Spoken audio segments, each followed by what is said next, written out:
नमस्कार, आदाब, सत श्री अकाल।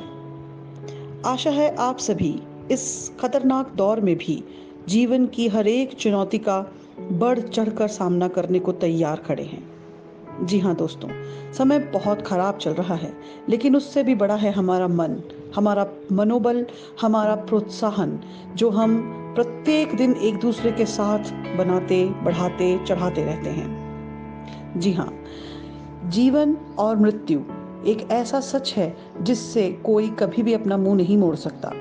लेकिन जब तक सांसें चलती रहेंगी, हम इस चुनौती का सामना हंस कर करेंगे।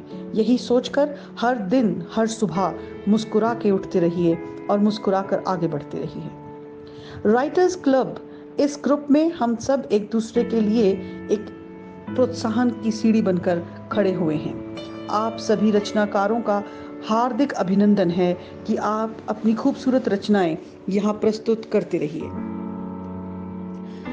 आप सबसे एक छोटा सा निवेदन करने आई हूँ। चाहती हूँ कि जब भी कोई रचनाकार अपनी खूबसूरत और बहुत मेहनत से तैयार की हुई रचना को यहाँ प्रस्तुत करता है, तो आप अपने लाइक्स और कमेंट्स के साथ उसका प्रोत्साहन जरूर बढ़ाइए।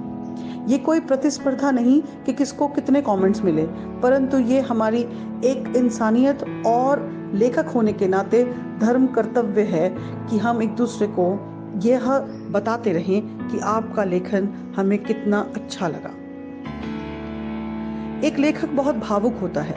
वो अपनी भावनाओं, अपने एक्सपीरियंसेस और फिलॉसफी के बेस पर एक कविता या रचना या लेख तैयार करता है, और वो यही चाहता है कि उसको आगे से आगे और ज़्यादा से ज़्यादा पाठक पढ़ें और कनेक्ट हो सकें।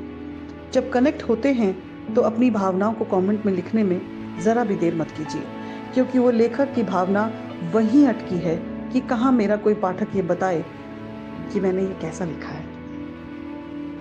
जी हाँ, ये ज़िंदगी चाहे जितनी भी प्रैक्टिकल क्यों ना हो जाए, हम कहीं ना कहीं फिर वहीं दिल के किसी कोने में भावनाओं से ओत-प्रोत बैठे इंतज़ार कर रहे होते हैं कि कोई तो आएगा जो इन शब्दों के साथ अपने आप को जोड़कर मुझे ये बता सकेगा कि मैंने कैसा लिखा है। ग्रुप में कई तरह की कॉम्पिटिशन्स भी होते रहेंगे, कई चुनौतियां और कई तरह के शब्द दिए जाएंगे। कभी कोई तस्वीर दिखाई जा सकती है, कभी कोई टॉपिक दिया जा सकता है।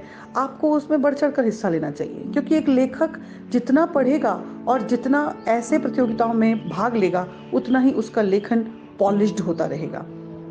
और यदि सच में लेखन आपका जुनून है, तो आप इसमें जितनी मेहनत कर सकते हैं करते रहिए, क्योंकि न जाने कौन कब किस रूप में आपका गुरु बन के आपको निखार दे। कभी स्पेलिंग के रूप में, कभी ग्रामर में, कभी लेखन शैली में, और कभी प्रस्तुतिकरण में। आपको न जाने किस किस रूप में साथियों की आवश्यकता पड़ सकती है। और ये याद रखिए, जितना हम विनम्रता से किसी चीज़ को सीखेंगे, जब तक हम अपनी गलतियों को अपनाना नहीं सीखेंगे, हम इन्हीं दोनों के बीच में अपने लेखन के डेवलपमेंट की ओर बढ़ते हैं। इसलिए मेरी आपसे यह विनती है कि इन सभी चीज़ों को सकारात्मक दृष्टिकोण से देखते हुए अपने आप को अपने इस लेखन के जुनून में पॉलिश करते रहिए। धन्यवाद। अपने आप का बहुत बहुत ख्याल रखिए। मास्क जरूर लगाइए, हो सके तो डबल लगाइए। चीज़ों को जितना हो सके सैनिटाइज कीजिए, और उससे भी ज़्यादा अपने मन को सैनिटाइज कीजिए। कोई कुछ कह दे, झुंझला जाए, परवाह न कीजिए। सिर्फ ये सोचिए कि ये भी वही इंसान है जैसा कि मैं हूँ। ये भी उसी दुख और तकलीफ और पीड़ा और एक मेंटल स्ट्रेस से गुजर रहा है जिससे मैं गुजर रहा हूँ आज के इस दौर में। बहुत बहुत स्नेह।